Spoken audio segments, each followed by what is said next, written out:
I want Hilary Swank in the next Terminator movie so bad. There is nothing in this world that you give me to do to hug a robot. It's because it's so incredible and intricate that it's impossible not to notice. Music's the core of this movie. I was born again to watch this movie. You'll find redeeming things and you'll be thinking about it for a long time afterwards. There was no bone saw. Just John hamming it up over here. 2.5 out of 3 of us recommend it.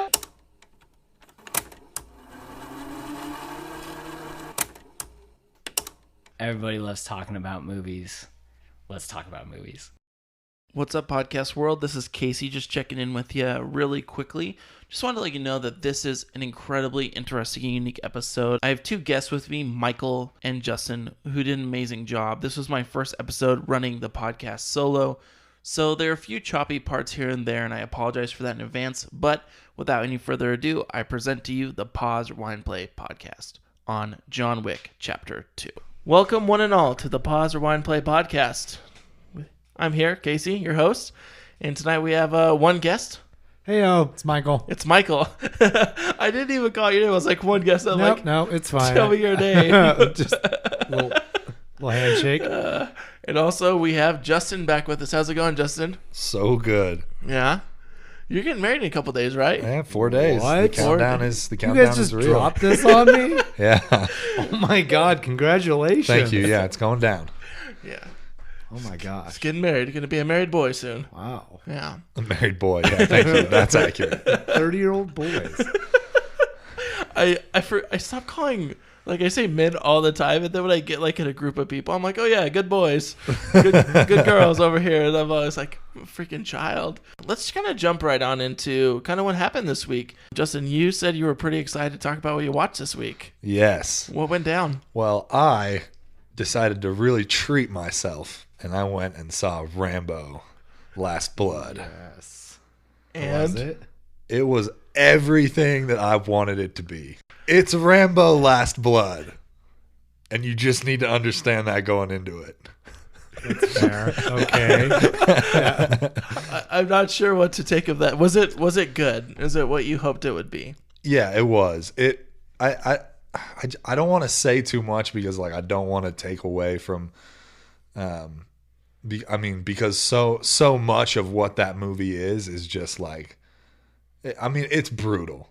Like, it's a brutal movie, and like that is so much of like just what the movie is. Like Rambo: Last Blood, like it's not, I don't think the intention was to like obviously have amazing story writing. Like none of the Rambos were, but this is Last Blood. Like the point of it was to like cap off a really violent series with like More violent. basically a highlight reel of John Rambo, right? my gosh. And that's what they give you. Like it is an extremely R-rated Home Alone.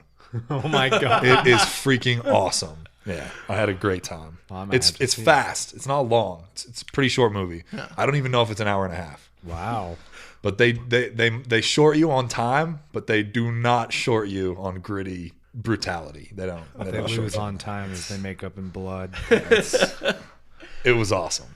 I really actually have wanted to go see that. I just haven't, like, it's going to be one of those movies where I'm going to just tell my wife I'm going to the movie and have to go by myself. I don't think that she's going to want to go watch Rambo with Well, me. listen, I'm gonna see it again. So, Well, just, Open invitation. just let me know when you're going and I will come. oh yeah, I've really enjoyed it. It was a good time. Brutal movie. They're unflinching. I'll say that. That's awesome. Here's just one question. Do you see, like, is Stallone still pretty jacked for being like 70? They don't showcase it at all. Okay. I mean, yeah, I mean he stays clothed like the entire movie, which is obviously kind of a new leaf for him.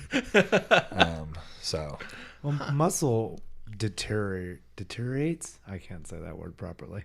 After like, if you get so big, you have to like actively keep it going like multiple times a day. So I would imagine at his age, he can't be in the gym like 4 times a day. So I don't know. You can always put that. I saw this thing on, what was it called? Some social media site, one of them I follow and look at. and it was like this guy goes to the hospital because he injected himself with like motor oil in his muscles to make him look. It's a Russian guy. I saw the pictures. And he like injected himself, and then his whole like his body started to like decompose because of this motor oil, which is super Yeah, gross. it was I'm sorry gnarly. to bring that up, but he could just put some sort of like, what do they put in there to make your face not jiggle, and like just Botox. Botox. You could get some Botox. I would say that I think in this movie they purposely like moved away from obviously like this is how big and strong he is to like this is what he's capable of because of who he is and like where he's been in his life. And yeah, it's like it's kind of like this is a man who knows the darkness, and he kind of talks about it a little bit, but yeah, it was awesome. That is rad. I like the sound of that. All right, Michael, what did you watch this week? Nothing really, to be honest. I know. I've had a busy week. So, had to be out of town, and Borderlands 3 came out, so I haven't had a whole lot of time to watch anything. I have watched a bunch of, just as background noise. Shout out to Josh, because he has a lot of background noise. How I Met Your Mother. Oh, him. Nice. Yeah. It's a great time. I love it. I love it so much. I think it's like the 8th or 9th time I've like rewatched it just as background noise. And my wife walks in and can't stand it anymore. She cannot stand the sound of How I Met Your Mother on TV anymore. I think I'm in like, I jump around in season 4 and 5. I think I just watched the episode where Barney and Robin broke up because like Barney got fat and Robin got all stressed out and stuff. And at the end of the episode, everyone's like, oh, did you feel that chill? And Barney walks in the bar and he's all like studly again. And he looks at the camera and he's like, Daddy's home. And the episode ends. I love it. Neil Patrick Harris as Barney is probably one of my favorite characters to hate sometimes, but also my favorite character He's so to love. good. Yeah. He's just all around. He's so creative, and the best part is, Well, and he's that as that character, like he's just like the same guy all the time in so many ways. Like he really locked that character down and just did it. my favorite part, just going off of him really fast, is when Marshall like loses his job for a time period and gets more comfortable leaving the house With no pants with on? no pants on, and he just is like out there in the world pantsless. And I was like, I can see myself we can being all that person. strive to be Marshall. Casey, I could also see you being that person. Good for you. I get pretty comfortable. I walk out, I turn off the water sometimes, just in my boxers, wave at the people driving by. I also had a really slow week of movies. I'm not going to lie to you guys. I did watch... Oh, crap. Hold on. It is a horror film. Already excited. I mean, Yeah. didn't you watch The Witch last week? We watched The Witch last week, and it Woof. was great. To that one. I love I don't know what that means. Is that good or bad? Is because Woof in Home Alone, Buzz's girlfriend, Woof, is a bad thing. Yeah, it's I enjoyed the movie, but like It's hard. yeah, It's you just probably don't know what you're getting into when you start it. No. It just is everything that I would want to watch in like a horror film. I'm gonna have to look it up, but it is essentially Insidious. Oh, nice. Yeah. Cool. So I watched Insidious. We watched Insidious, and I had watched part of it when I was younger, when it first came out, and then I don't remember finishing it. But man, it got me a couple of times, and I was like, what a weird, creepy, cool film. And then that night I had a really weird dream. And if you've seen Insidious, you know that there is an aspect of that film that talks about dreaming. Yeah, dreams. And your body leaving, your spirit leaving your body. So yeah, get out there and watch Insidious if you want a little creepy thing. And especially watch The Witch. You have to be in the right mood for it. Also, put your phones away. Put your phones away. Do not look down at your phone. If you get taken out of The Witch at all, that movie's not good. Yeah. I was really good That's at a good point. Oh, thank you. You got to be in it. Yeah. You really have to be in it. Not enough people are into movies in general anymore. Like even in movie theaters sometimes, That's and why- we've harped on this, right? Yeah. Where people will be in the theater with their screen on the dimmest thing. They won't be doing anything important. They'll just be opening Instagram, closing it out, opening Facebook, closing it out, looking through their photos, pay $7.75 and go to the freaking bar and get yourself a water and have a good time or a drink, whatever you want. Seriously. I'm like fuming. Don't you pull your phone out in front of me at a movie theater. I will yell at you. I will get loud in a movie theater. Oh, I want to go to a movie with you just to I'm so experience mad. that sometime. Have you, on the subject of The Witch, have you guys seen Hereditary? Yes. Same people who made it. Really? Yeah. Is Ari Aster? I think. I mean, he might have been a producer. Yeah. I'm not sure about. I don't know. I know the I don't director know of if The it was Witch. producer or director. I don't know. It must be producer because I know the producer of The Witch is making The Lighthouse, the new movie that's coming out. Yep, they're That's the his same second then. movie, and then what's his name? Ari Aster? Ari Aster made Midsummer Yeah. and Hereditary, but they probably produced each other's movies. I'm not sure. Yeah, I don't know the detail on that. I just remember that I was super interested to go see Hereditary because that's what they said was. That's sweet. Yeah. Yeah. Hereditary is linked to it, actually, Oh, that's on cool, the yeah. internet. So you're right. No, Hereditary was one of my favorite movies of that year. That was So good. I That saw was- it like 3 times. that was a weird Actually, film. I was gonna say, hey, nobody tell anybody I said this, but we're podcasting. I am genuinely scared of that movie still when she's up in the corner, just on the wall, and no one acknowledges her. I sleep with the nightlight on still because every time I turn the light off, I see her There in the she corner, is. and I'm like, damn it. I guess I'll just leave this light on until my wife comes to me. I would say it's a mark of a good movie, man. That's a Yeah. mark of a good horror movie, scary movie. Like, if you're a grown ass man and you got to wait for your wife to come to bed before you can really Hey, turn out the man. lights, you probably watched a good movie.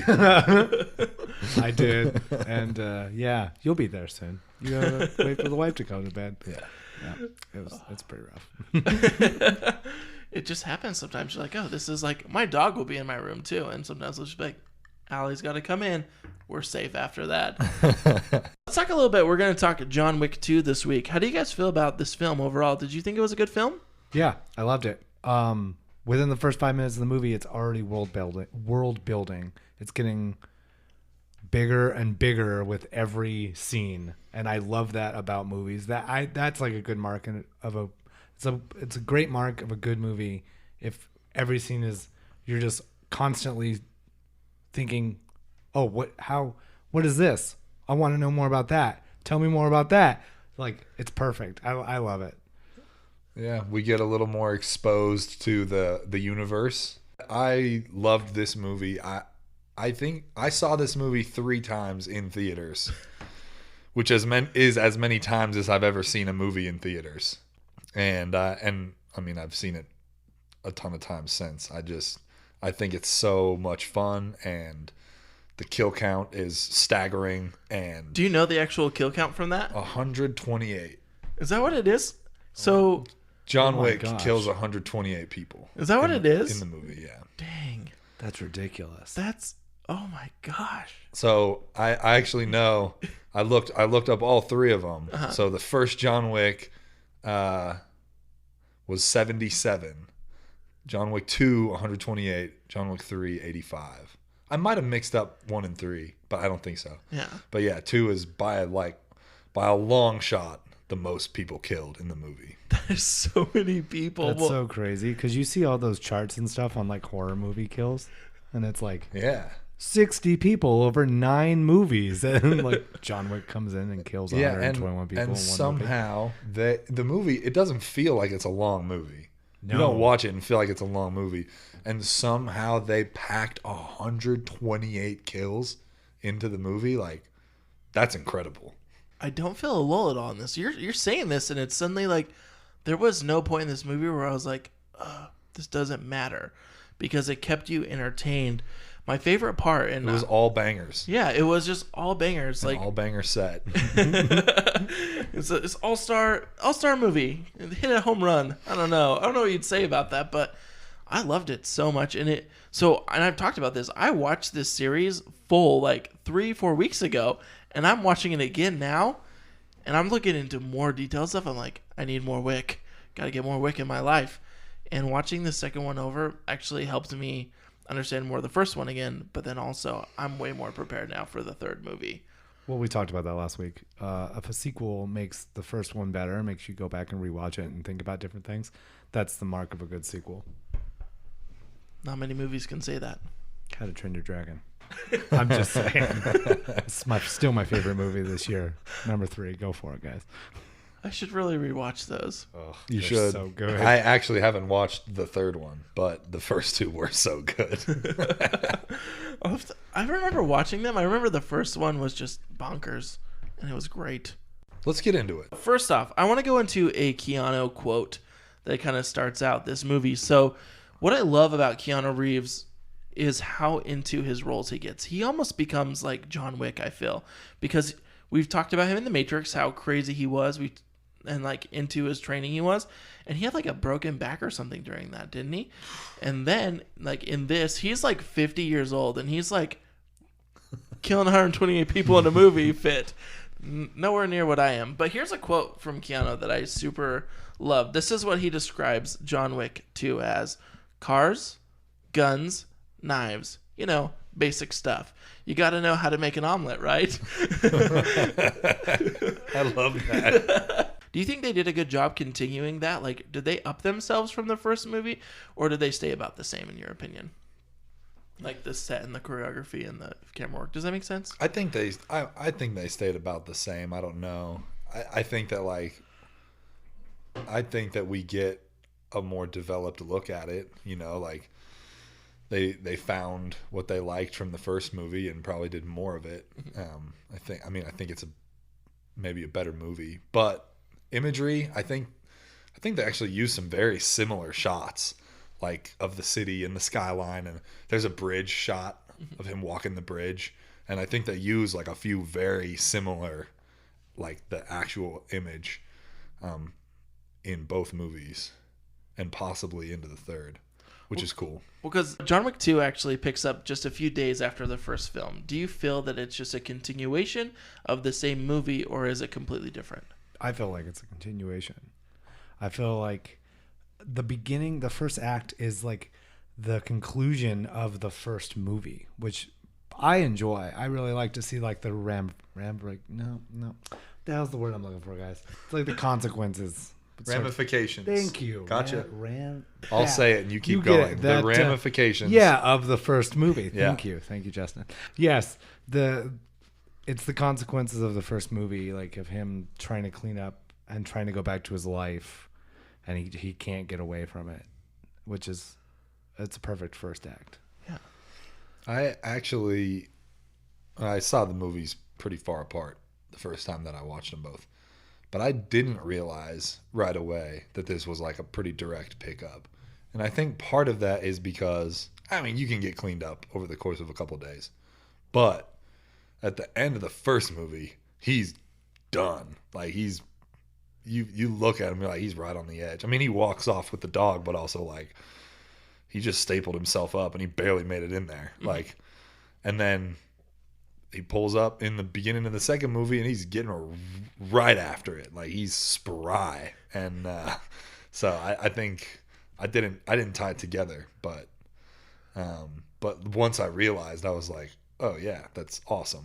That's perfect. According to like the director and the producers, this is supposed to be set like later in the week. So for instance, it ended on a Monday and this is like a Thursday night or a Thursday afternoon type thing where it picks up. So he's had a couple of days, not necessarily like the next morning Enough type thing. time for him to go get some real stitches.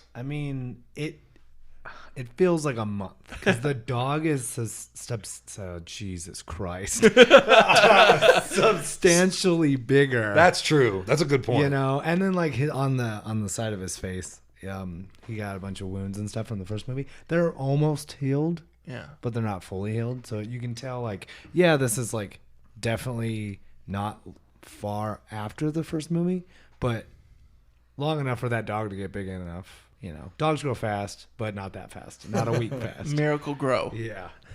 Miracle assassin potion grow. I don't know. Don't actually give your dogs miracle grow. Yeah, please don't. I don't want to be responsible for that. Where this film picks up, which is like just a few days later, right? He's at his house, kind of trying to get back into life as it is. And there's a ring on the door, and it's dark, and it's creepy. And this, I don't know if you Italian guy or the Spanish guy shows up, right? and he like says, "Hey, you owe me. You know, when I helped you out with your task From the first movie. from the first movie." What he ropes him back in full, doesn't he? Yeah, definitely. And this is another point to that, making the world bigger. He brings this medallion. They call it a marker. Yeah. And they say, "You owe me. This is your blood." And you come to find out later, through just probably a couple more scenes, that it's like a favor. You know, you ask a favor of somebody and you put your blood in this medallion, and they can ask you a favor at any time, no questions asked. And you have to do it, or you get your house blown up and die. It's pretty crazy. And then, his house gets blown up. That's right. Yeah, he says no, which is totally against the rules. Like, everyone's like, John, you knew this was going to happen. Why did you say no? Like, he wasn't in the right on this one, which was really neat. It's nice to see the main character, like, not be 100% the hero, or, you know, he's pretty vulnerable in this one where he's like, no, I'm not doing this anymore. And everyone's like, you can't just dip your toes back into this world and pretend like you get to tell everybody no now. Well, I think maybe it's a cool thing that, like, he knew, of course he knew the implications of, you know, someone bringing his marker to him, but we talked last time about, is John Wick a bad guy? Is John Wick a good guy? Like, in order to be a good guy, he had to say no. And he knew that eventually he was going to end up having to carry it out. But he would have been betraying himself by saying, yes, I'm back in this. Yes, I'll just take the job. And that would have betrayed his new self and his new life. And so he couldn't do that. Way to portray the memory of your wife, dude, by saying yes. So he knew he couldn't do it. Yeah. Essentially, this guy comes in and asks him to kill his sister, and brings up another depth and level to the world of John Wick, which is the high table. We start to learn about all the hierarchy and Yeah, the 12 apostles of the assassin world. That's a good way to look at it, right? There are 12 tables. And awesome. When John originally denies this, his house gets blown up, and then he finds himself back at the Continental, right? And he just kind of checks in again, drops his dog by, and like takes off to go to Rome, right? To take care of this dude's sister. And here's my favorite part of the whole movie, this sequence right here that really builds up to everything else that's going to happen. He shows up at the Continental, gets all kind of checked in, buddies up with a couple of people, and he goes and meets the sommelier, the gun master. What did you think about this, Justin? Because you talked about this a little bit last time. So did this moment excite you? Dude, I loved it. It was so cool. One, that like they kind of have their own little language of like, you know, he's talking like it's a dinner party, and he's like, this is the main course, and I'm going to need something robust for the second course. And then he talks about dessert, and it's like the pistol and the rifle and the shotgun and the knife. It's just such fun writing, and it's really cool. But yeah, I thought it was really cool that in the first movie he uses, and this is me being kind of a gun nerd, he uses two Heckler & Koch handguns. They're the same guns he uses like the whole movie. And then in the second one, the gunsmith guy tells him, like, he's like, I know in the past you've been a fan of the German guns, but I kind of want to turn your attention to this Austrian stuff because it's really cool.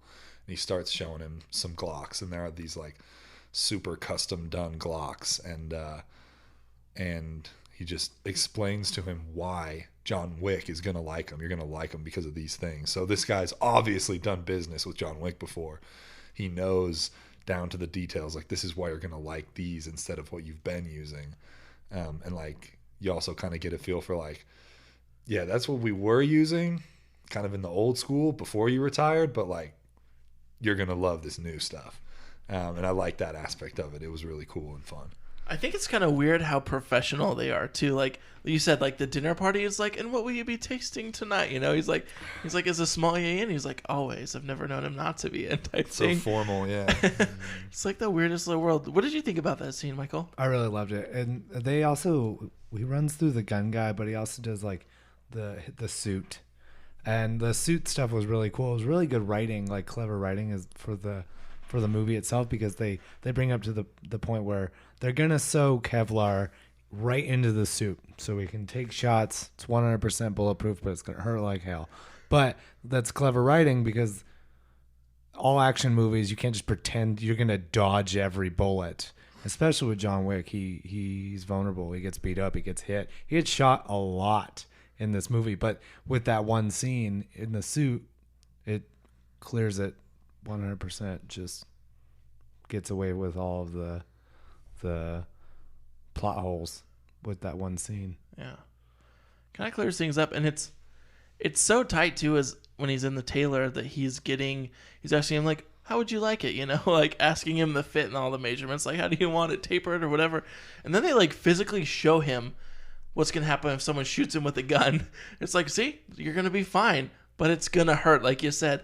And I love that. That kind of got me like a little bit like stoked. I'm like, where can I find a suit maker like this? And I think the little old Asian seamstress lady like is the one who shoots the gun at the bulletproof material, and it's just like, it's so great that like you weren't expecting her to do that at all, but like, oh, this is her job. Like this is what she does. Mm-hmm. She's like a freaking boss at like making these bulletproof clothes, and she's demonstrating how quality her stuff is. It was awesome. Like just another little part of this world.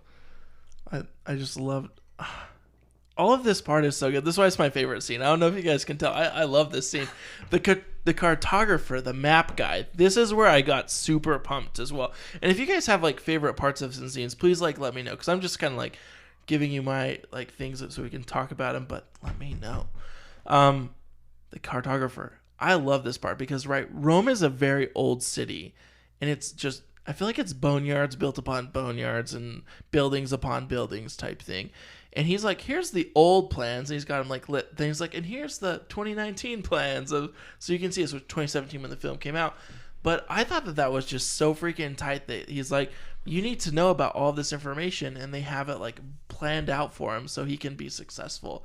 What kind of society has everything for you that you can exchange a few gold coins and get everything you need delivered to your room at the Continental? It's the Amazon. It's Amazon of assassins. Yeah. Now the map stuff was really cool because he uses it later on, and he strategically puts guns in places he thinks he's going to be held up, or he knows when he's going to run out of ammo or things like that. He's going to get bottlenecked, or he's going to there's two ways for people to attack him, and so he totally goes and sets it up, which is also really cool. I love that. That scene was great when he performs the assassination and he runs into the sister's bodyguard. And it's really fun too in this the world building. It seems like everybody knows each other. You know, they're like, hey John, you working tonight? And he's, yeah. Yeah. Having a good night? Unfortunately, yes. And he's like, oh, okay. And he's like almost put out, like, okay, well, I have to do this. I have to go after you now, you know. And that was really cool. I love that, the feeling of history. You know, everyone knows each other. The world's smaller than we think. I think in more ways than one in this timeline, in this world of John Wick. What do you think about that death, that kill? Like that's a freaking gory moment in this film. That was really gnarly.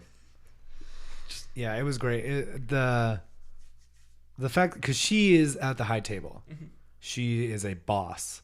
She says it, and she goes out the way she wants to go out, which was cool because it was like, okay, well, John Wick's just gonna walk in and shoot one of these high table bosses, and it's just not even gonna be a big deal. He's that good, but like, she has a conversation with him, and it's like, oh, I thought we were friends. And he's like, well, I still think we are. This isn't up to me. This is your brother. And she's like, oh, okay. And she knows she's dead. She knows she's dead. So and I have a marker, and she knows what that means. Yeah. He's got to do it. Yeah.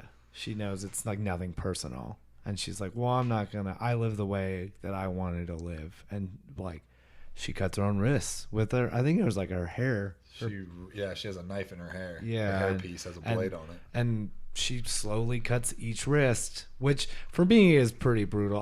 There's only a few scenes in movies that I have like squirm, and slit wrists are definitely It's one of cringy. them. It's That's the definitely word. cringy. Yeah, it's Yeah, perfect. It's perfect. it's word. cringy. My thing is, it's like she slit one wrist. How did she have the strength to slit the other wrist? Ugh. Yeah, and then she gets in the bathtub, and it's like that shot from above where she bleeds out. Blood goes like in the really, water. yeah.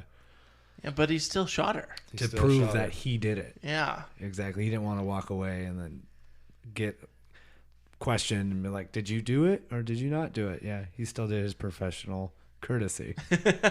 That's like the best line. I'll do it as a professional courtesy for you. Very first scene in the movie is a car chase. And Yes. it is awesome. Oh, I wrote that down.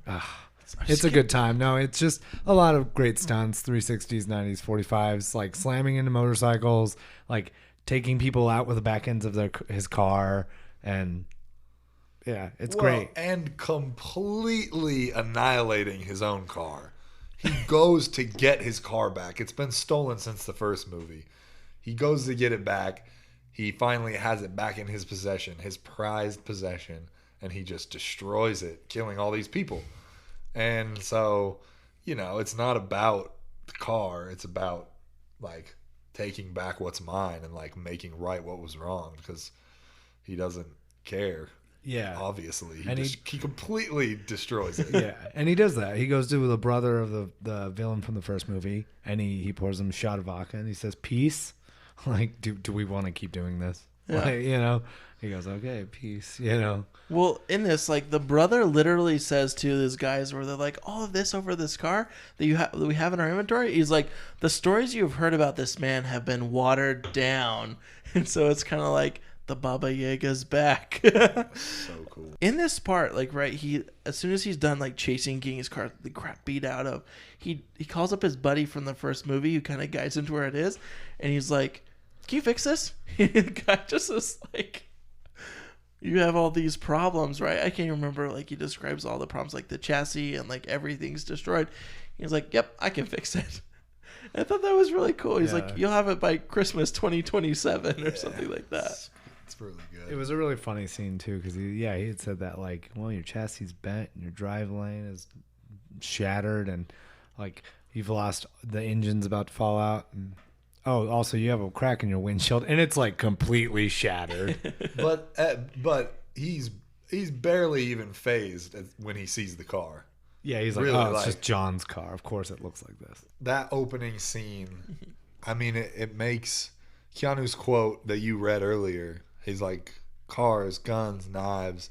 I mean, this is the ultimate action movie because it has everything. Like, we really do get awesome car chase, awesome gunfights, awesome martial arts. Like, we get we get like a pinnacle experience of all of the action movie staples, which is cool. Here's a question for you. Did any of you guys get Matrix vibes when we meet Lawrence Fishburne or Fishbone or whatever his name is? Yeah, like totally. Like, it felt like a different dimension. It felt like, what if Neo had taken the blue pill and this is who we became? Like, Neo becomes John Wick. That's awesome. Yeah. Well, I think that world. So, right, we have these classy people over here in John Wick, and then we have, like, the homeless population who's, like, hidden everywhere, right? You have eyes all around the city. Help me out. He, like, drops a gold coin in this guy's thing, and then he covers him by the blanket, right? And then he's, like, saying crazy nonsense. It pulls And out. then he drops two dudes quick. Yeah, that was a real fun surprise. Like, that was out of nowhere. That was really fun. But yeah, they have a home base. They've got their little home base area, and everyone's like, they have a little locker room in there, and everyone's getting ready to go out and be part of the, like, homeless assassin network. Yeah, and then the Lawrence Fishburne. Show some Fishburne. respect. Sorry, Fishburne. Yeah, Fishburne. I had to look it up. Oh yeah, sorry. But You can he's just like, say Morpheus. okay. So Morpheus, he's the ringleader, Yeah. which is pretty cool.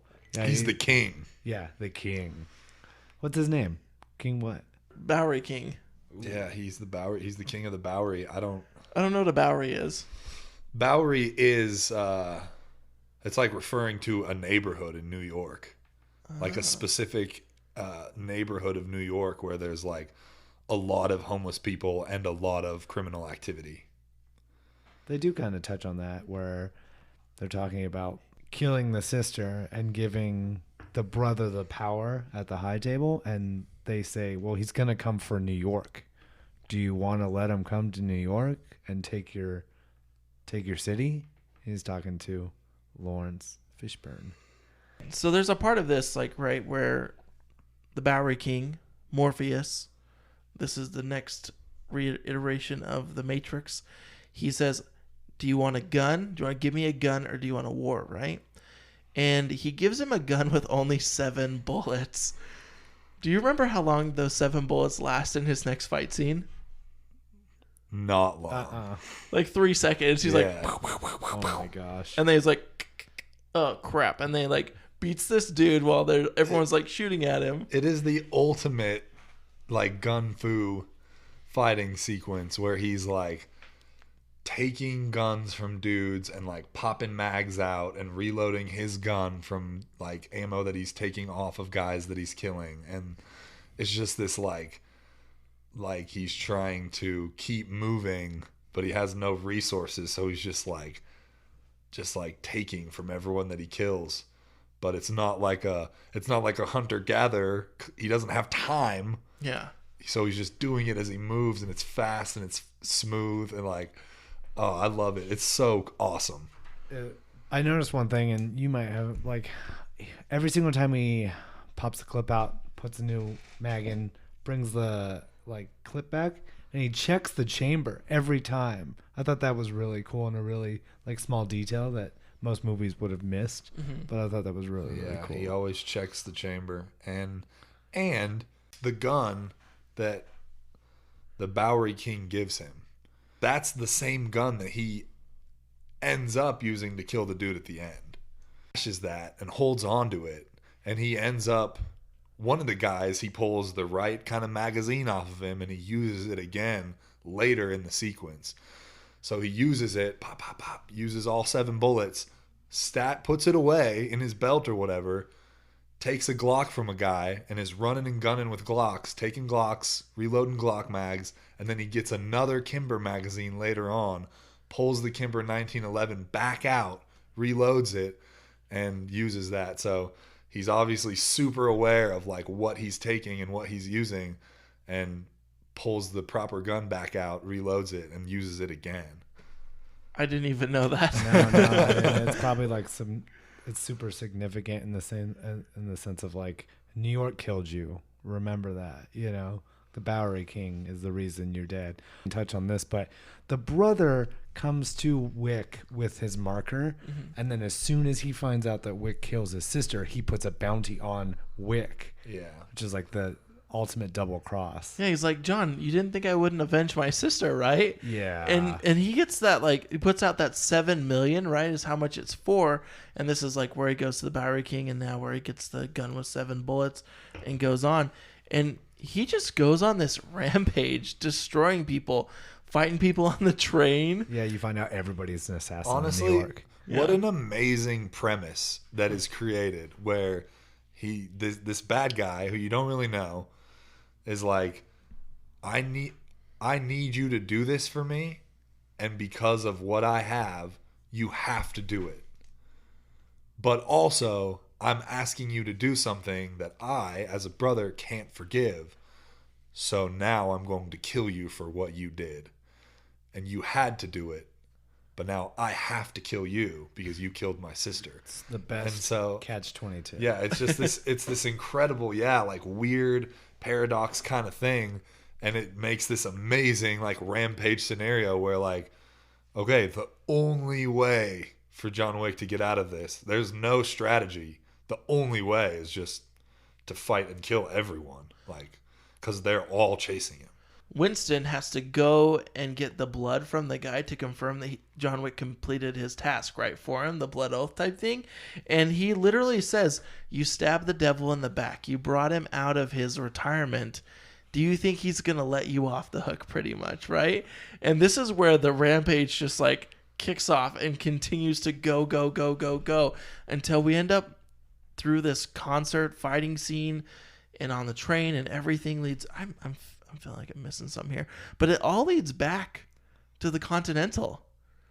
And there's one rule at the Continental: you don't do business on company grounds, right? And what does he do with that gun that he got right off the bat, right? 7-round gun. I don't know what gun it is. Yeah, he doesn't even, like, he goes in there knowing he's going to do that. I kind of want to talk a little bit about practical effects, because it really kind of stands out to me that this movie had some really sick practical effects. And I showed you guys a clip when you guys first came over to the house about kind of what Keanu went through to get in shape for this film. Like, Keanu is 50 years old. I think I've touched on this. And he freaking kicks butt in this film the whole entire time. Like, whether it's driving the car, doing his gun fu, or actually just like shooting these people, shooting guns all the time. And this kind of like clip kind of talks about it. Do you think you could spend 4.5 months like every day doing like 4 hours of heavy training for this movie? Do you think you could have done it? I mean, maybe if that's all I had to do and got paid to do it. But it was rigorous, man. He did all the car stuff, all the taekwondo, judo, all Jiu-jitsu. Jiu-jitsu, yeah. He trained with like the ultimate jiu-jitsu trainers in the world. Yeah, the Five Brother team, which like owned UFC for like 12 years. Like, those guys were nuts, and they came in and each gave him like a point to train on, which was really cool to watch. And then all of the gun stuff, which was, I'm not sure exactly who the guy was, the trainer, but apparently he's like one of the fastest gun competition guys in the world. It was nuts to watch him just like use the recoil of the shotgun to like re-aim his next shot. And he was teaching Keanu these things. It was really cool. Yeah, there's a style of shooting called three gun competitions, and this is like most of my Instagram feed is like people speed shooting and like doing 3-gun stuff like that, where you have a pistol on your hip and you have a rifle and you have a shotgun, and the 3-gun competition is like doing a course where at certain times and on certain targets you have to use certain guns, and so it's the art and like technique of switching from one gun to the next quickly and efficiently. And so the people who are really good at it, like, that's what they do. Like, they are like 3-gun competition shooters, and their life is like in the gun world. They work for a gun company and they're sponsored by gun companies, things like this. So to see the footage of Keanu doing this, where it's like, okay, this is a celebrity that we like for a different reason, and he's come into this world and is absolutely killing it. Like, he's doing really, really well. Is like really cool to see that, like, he dedicated enough time that he's actually like, I mean, he's not like beating people in competitions because he's not actually competing, but like he's keeping up, and he's training with this guy, Taron Butler, who's like one of the fastest, and he's holding his own. How fast do you have to be to do this? Because he's pretty fast, that guy, this Taron Butler guy. Yeah, I don't know. I can't really say how fast you have to be because I haven't really done it myself. Yeah. Like, but I mean, like, there are guys out there who are like, you know, you can draw your pistol from like under your shirt and hit a target and drop a mag and reload and hit another target in like under 3 seconds. Like, guys are really, really fast out there. Yeah. And this is like what Keanu's doing just to get ready for the role. I'm not saying he's that fast, but like, but he's fast. He's good. But the mechanics are really difficult. He's building muscle memory. They said something in that one where like a lot of the muscle memory came back for his like rifle use, but he had to like learn the shotgun and like re-pick up the car stuff. It's very impressive that he was able to, there was a quote. This was about, I think, a Lord of the Rings movie when they had like the Riders of Rohan and they had all these people on horses. And they said like, well, those people were actually all horse riders because it was easier for us to take people who knew horses and teach them a little bit of acting than us to take a whole bunch of actors and teach them how to ride horses. Yeah. So to that point, like it's really, really impressive that they took an actor and taught him how to do something really difficult and do it so well. The mechanics are so difficult, and to do it smoothly and quickly and accurately, and you're working against like something that, there's combustion in your hand. Like it's not something that's meant to necessarily be done like super quickly and super accurately. So to be able to do that, you have to put in a ton of work. They kind of talk about it in that little clip where they talk about he didn't just show up to be good enough to look the part on camera. He was the part. He knew everything, and like we said, muscle memory, and he looked good while doing it. So I love how in that special feature that you showed us. I love how sweaty Keanu is. Like he's so sweaty. His hair is just soaked because he's working. Like he's doing the jujitsu like for hours and hours and hours, and like he just like worked himself so hard so that he could like do it for real. I think I might have quoted this a little bit or talked about it a little bit earlier, but the way that they do it really is they teach them the choreography, right?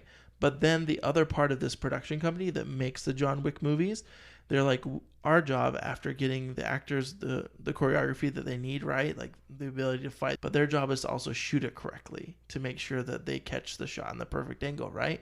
Because a lot of these fighting sequences, you're not like so far removed from it. You're like up close where they're throwing punches. And so I think that plays into a big part of the fluid movements of everything, which I loved.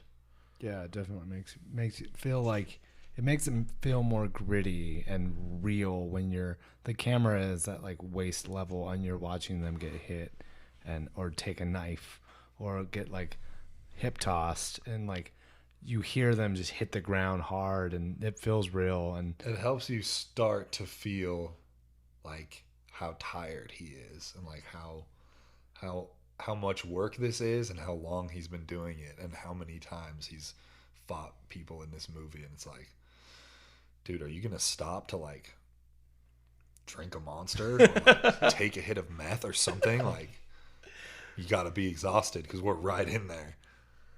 He's just going gone the whole time. Okay guys, I think that's pretty much covering a lot of what I wanted to talk about, but I want to close out with 2 questions for each of you, which I didn't get to earlier, and I'm sorry. But what is your favorite scene in this whole movie? There are a couple really cool things, and as we talked about with the first movie, this one holds up to the standard that they do some really cool imagery things in this movie. Mm-hmm. There's an awesome scene where John Wick and Common, I forget his name in the movie. Cassine. Yeah, Cassine. And Common was an amazing like counterpart to John Wick because the way that he talks, they're pretty similar. Mm-hmm. How he's just like so straightforward and like he's kind of deadpan. Like this is just what he does. Anyways, they're walking through like the train station or something, and one of them's up on like the balcony walkway and one of them's down on the ground level, and they have suppressed pistols, so they're so quiet and they're kind of hiding them in their jackets so that people can't see. And as they're walking, every time there's like an opening in the crowd, they're like shooting up and down at each other, but like people don't realize because the suppressed guns are so quiet, and you can see like and all the walls are white. It's like white marble. Mm-hmm. And like you see the marble chipping when the bullets hit, and like it's very pretty. Like it's such a nice looking scene, but it's also so like in contrast to how beautiful it is. It's like these are 2 guys trying to kill each other in the middle of a crowded place. It's crazy. And at the end, they the fight like works its way into this art exhibit that just is like a maze of mirrors. And so there's this aspect of like you can't really see where anyone is. There's multiple of people, like all the angles are all weird and backwards. And yeah, what a cool thing that they did, like with a couple of these fighting scenes where they took what they're already doing, which is awesome, and like put it into like a place that is like really pretty and like looks really cool and is presented so pleasantly. I love it. Those are two well shot scenes. Actually, I kind of went off there on those. Great. I thought the lighting in the train scene was probably by far my favorite part of this whole movie, is because they're just walking through and it's bright, and then the darkness, which is them kind of type thing, because their suits contrast the light and they're just like fighting, and it's cool. And I forgot about that big shoot, the like silence dude, it's thing. so cool. It's crazy. That was. Doesn't he get shot at that point, and like you see that like it missed the suit, and so he has that blood hole in him, or is that a different scene? That was previously. Okay, yeah. okay. He gets shot by the lady playing the violin. Oh Who yeah. pulls her gun out of the violin. It's part of it. So cool. That was another cool thing, is the different assassins that like approach him. There's like the big sumo wrestler guy and the little violin. I swear she was supposed to be like an assassin, Lindsay Sterling. That's great. That is actually my favorite scene. And like the Asian brother guy, I don't know if they're brothers, but they're working together, and he fights him with the pencil. Oh my You gosh! get to see a pencil fight, which is full awesome. Callback, yeah. No, the whole like call in to the bounty. To, You get to see the inner workings of the inner workings, and then that tension that's built where he's walking, he's trying to get away, and all of a sudden he's realizing that every single person is trying to get him. And it's like it keeps jumping back and forth to every assassin getting that text, and you're just like, oh man, here we go. Things really just tighten in. Yeah, it opens the world up, but everything gets smaller at the same time, and he's like, oh no, I'm trapped, and he has to fight his way out. And like you said, the girl with the violin, the sumo wrestler, the pencil fight, like him just trying to get out of there. That's definitely my favorite scene. It's so cool. It's just constant movement right there, right? Where it's just like go go go go go go, and none of those deaths disappointed me. I'm not gonna lie. There's like sometimes disappointing deaths. Nope, nothing of the 100 and some odd. The sumo wrestler got it rough. He got shot like 6 times, and then at the very end, he got shot in the top of the head, and John Wick's walking away, and he still tries to get up. Yeah, this movie was definitely more brutal. That's all I can say is I want more Wick. But there is a deleted scene that I think I want to touch on really fast. Oh, cool. And so, he's in Rome, and there's a deleted scene where he goes to the Vatican and gets a cardinal's blessing. Whoa. And so, like, what's really cool is they show up, and it's like a reception hall, right? And he walks up and he says, John Wick. He just says his name, and he's like flicking through the iPad, and it's like, oh yes, Mr. Wick, up the stairs pretty much. So he walks up and he walks down this big hall, which I imagine and envision is similar to, when Luke and Han and Chewbacca are getting that award at the end of, is it The Return of the Jedi or is it Empire Strikes Back? Oh, Return of the Jedi. Yeah, where they're walking down. That's exactly how the hallway seemed. And then he goes to this lone desk in the middle, and he's like, I'm here to see Cardinal so-and-so. The guy gets up, jogs off the side, and then out comes this cardinal of the Catholic Church, and all he does is he says, fortune favors the bold in Latin, and puts up this ring, and John Wick kisses the ring, and then just walks out. It was like, damn. Whoa. What a random cool cutscene though. I just had to bring that because it goes along with the same sequence, but they cut it out because of fear of people being like, oh man, the Catholic Church is corrupt. Yeah. But yeah, just throwing a little bit in there. That's my favorite scene. And this is my final favorite scene actually. Sorry.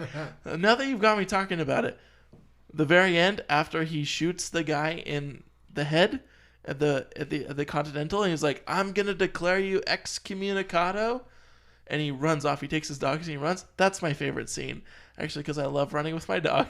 And two, he's like going and he's getting to where he needs to be, right, which sets us up for the third film a lot. But he just takes his dog and runs, and everyone's like counting down. They're like, oh boy, John Wick, here we go, killing again, ready to get him. Just love those scenes so much. But yeah. I have to say also, I have to mention this. I love getting to know the Bowery King, Lawrence Fishburne. I love, like, you get introduced to him, and the more he talks, the more you're like, this guy's a character. And he asks one of his guys, he's like, what's the bounty up to? And the guy's like, $7 million. And he's like, $7 million? Damn! He's like, it's Christmas, baby. We going to Applebee's after this one. Like, he's so dynamic and like goofy, but also so serious. Like, he's the king. Like, he holds himself as the king. He's like, I'm the king of the Bowery. Like, you can't mess with me. And then he's like, we going to Applebee's after this one. It's just so good. That's actually going into my final question for you guys, which is who was your favorite actor in this thing aside from like John Wick? Like, who do you think was the best supporting actor for this? That's a good question. I mean, Lawrence Fishburne is good in everything. Yeah, everything he does is gold. But I'm trying to think of like a smaller actor to like really pushed him. I gotta say Common's character. I loved this guy who's like, I mean, he knows John. He obviously knows John really well. And he thinks he can kill him. So these guys are, like, he's really good. He's definitely really good at what they do. He's just a really cool character. And like I said, like, I think that he's made to be like compared to John. Yeah, and that, like, they talk really pretty similar. Like, they communicate pretty similar. And like, they know each other's drinks. They have a history. Yeah, they know each other's drinks. And they have these interactions where like he pays for the drinks and he's like considered a professional courtesy. And then he stabs him with the knife and he's like, tells him like, if you pull it out, you'll bleed out. I'm going to leave it here. He's like considered a professional courtesy. Like, to have these like kind of like, it's almost like a friendly interaction, but also like a trash talk. Like, he was so good, and he offered this really cool look into like, John Wick's not the only one. This guy knows John, and he thinks he can kill him. He's ready to fight him. Yeah, that was really cool. He was really cool. It's like yin and yang kind of thing. Yeah, exactly. Yeah, that was really fun. I enjoyed the sister. She was only on the screen for maybe 5 minutes, but she carried herself in a way that somebody at the high table would have. And you felt that in the 5 minutes she was on screen, like, oh, she's powerful. She can't stop this, but I would imagine she would like tear the house down, just like totally control a room. I wish we could have seen more of that. I want to see more of the high table. I can't even remember the third one at this point. If you do, it's all a blur now. It's all a blur of bullets and book kills. I think for me, like, going into that thought of the high table, I really liked it when we saw kind of that accounts payable, that like kind of the office space area. I thought that was the most interesting supporting section of the whole film, right? Because these guys are just calling in, and this lady is using an old switchboard to route the phone call. Everything's so old, and everyone's a suicide girl. Yeah, they were all like rockabilly and all covered in like tattoos. And almost border, like, we're getting into steampunk a little bit with how some of the stuff looks, and like, it's a place all its own. It's so cool. Well, you notice all their cell phones were old. They're all like flip phones and stuff. That was really cool. Yeah, like they have to work on an older system because too many people are wired in on everything else. They're wired in. Old phones, yeah, and the switchboard is so cool. And they have like typewriters and everything's on shelves, and they got to pull it out and put a stamp on it. It's super analog, which is cool because everything else is digital. But like in the world of Assassins, it all has to be analog because nobody can trace them. That's why they use all those gold coins and stuff. It's really, really cool. Ooh, I didn't think about that at all. Yeah, me neither. That's awesome. Makes sense. Yeah. Man, I just love that right there. Okay, in closing, I have a couple of quotes that I want to go over really fast. These are some of my favorite quotes from the movie. When he's signing with the girl assassin who doesn't speak at all, and she's like, "I'll be seeing you, John Wick," and then he's just like, "Not if I'll be seeing you first." It's like, oh man. I thought that was a really cool aspect of that character, that she was like a mute. She didn't talk at all in that movie. That was really, really cool. She was really what's the word here? Sassy. Oh yeah. She was. Well, yeah, and the actress, I think she's Australian. Oh yeah. She's an Australian actress. Like, how do you beat an Australian accent? Well, you make her mute. And she only does sign language, and that's badass. Yeah. That's awesome. She really crushed it, and I think she was like edgy. Like, this is really cool, and I think that's something like, it was just like this edgy mute assassin. I loved it. What about this? And this is going back to the Bowery King, Lawrence Fishburne, who you loved. And here's his quote. I'm going to say it the best I can as he would say it. "As I live and breathe." That sounds really... I'm just going to say it the way I could say it. I'm not going to go Martin Luther King. Oh my gosh. "As I live and breathe, John Wick, the man, the myth, the legend." And, you know, he, like, welcomes him in and does his little Bowery King speech. That I freaking loved. When they first, like, meet up. Dude, it's so awesome. It's a good scene, right? I just think he's so good how he, like... I think he knows from the get-go that he's going to help John Wick. I think he knows, like, I'm on this guy's side. And you find out that John Wick almost killed him once. Yeah. But he gave him the option, probably similar to the common scenario where, like, he's like, you gave me the option to, like, keep pressure on my wound and live, or take my hand off and draw my gun and kill you and I would die. He's like, that was a gift from you. But I think he knows I'm on John Wick's side. I'm going to help John, but I really have him here. So I'm going to... He just really patronizes him, makes and like him really sweat. like there's some trash talk, and like really puts the heat on him, and it's so good. The man, the myth, the legend, and he's just like, I just feel like it's such a like, it's so patronizing and like condescending, and it's hilarious. Yeah. I like that part because it's like, the Bowery King's people are homeless people, which are traditionally like, one, invisible, and two, always looked down upon. And he twists that in such a good way to where he's like, now you're coming to me, the underground, you might say, and I'm going to make sure that you know that I own you type Dude, thing. it's here awesome. In this moment.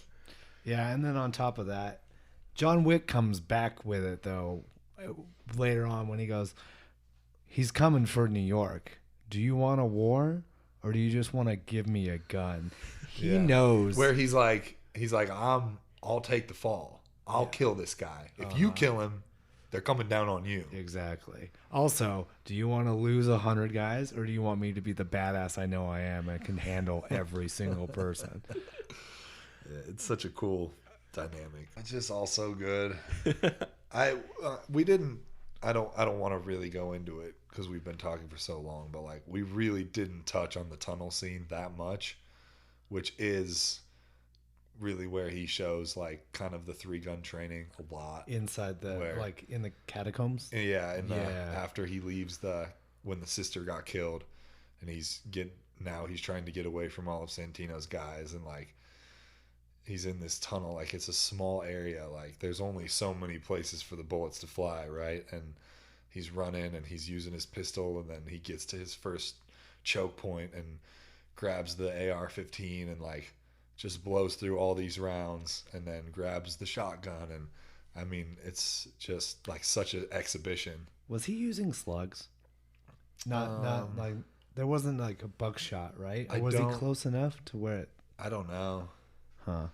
I thought it was slugs. In the third one, they specifically say that they're using slugs, which is awesome because heads explode.